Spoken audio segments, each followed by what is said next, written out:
আমরা সবাই বুঝতাম যে হাসিনা হচ্ছে একটা প্রক্সি, ভারতের প্রক্সি বাংলাদেশে আছে, এটাও আমরা বুঝতাম।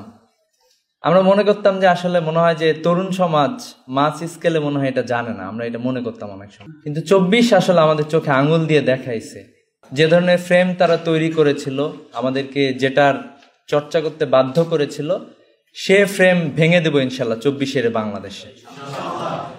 তারা যে ধরনের কালচার আমাদের উপর চাপিয়ে দেওয়ার চেষ্টা করেছিল, কিন্তু আমরা দেখেছি যে মাঠে ময়দানের কালচার, আসলে মানুষের কথা, মানুষের ভাষা।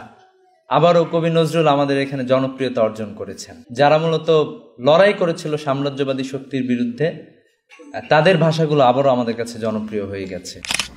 আসসালামু আলাইকুম ওয়া রাহমাতুল্লাহ।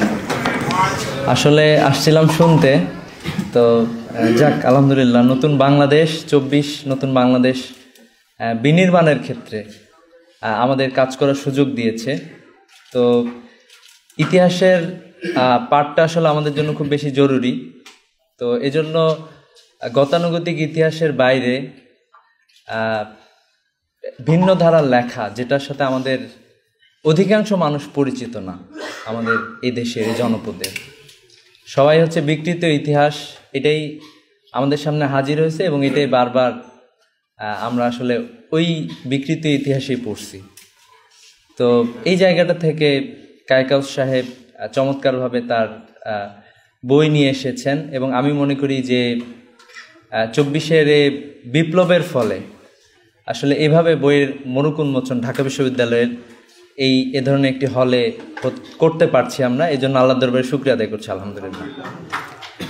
আমরা এতটুকু বলতে চাই যে বাংলাদেশের তরুণ সমাজ সচেতন আলহামদুলিল্লাহ। আমার একটা সময় মনে হইতো যে আসলে সবকিছুই আমাদের হাত থেকে চলে যাচ্ছে। আমরা সবাই বুঝতাম যে হাসিনা হচ্ছে একটা প্রক্সি, ভারতের প্রক্সি বাংলাদেশে আছে, এটাও আমরা বুঝতাম। আমরা মনে করতাম যে আসলে মনে হয় যে তরুণ সমাজ মাস স্কেলে মনে হয় এটা জানে না, আমরা এটা মনে করতাম অনেক সময়। কিন্তু 24 আসলে আমাদের চোখে আঙুল দিয়ে দেখাইছে যে তরুণ সমাজ, হয়তোবা আমাদের অনেক ধরনের সীমাবদ্ধতা আছে, তারপরে আমরা যে একবারে সবকিছুই বুঝি না, ব্যাপারটা আসলে সেরকম না। তো এই জায়গা থেকে কায়কাউস সাহেবকে ধন্যবাদ যে তার দীর্ঘ আসলে অধ্যবসায় বলতে পারি আমরা, চমৎকার একটি বই আমাদের হাতে তুলে দিয়েছেন। আমাদের তরুণ সমাজ আশা করছি যে এ ধরনের বই থেকে আমরা ইনশাল্লাহ অনুপ্রাণিত হব। যে ধরনের ফ্রেম তারা তৈরি করেছিল, আমাদেরকে যেটার চর্চা করতে বাধ্য করেছিল, সে ফ্রেম ভেঙে দেবো ইনশাল্লাহ 24-এর বাংলাদেশে। 24-এর বাংলাদেশে তারা যে ধরনের কালচার আমাদের উপর চাপিয়ে দেওয়ার চেষ্টা করেছিল, কিন্তু আমরা দেখেছি যে মাঠে ময়দানের কালচার, আসলে মানুষের কথা, মানুষের ভাষা।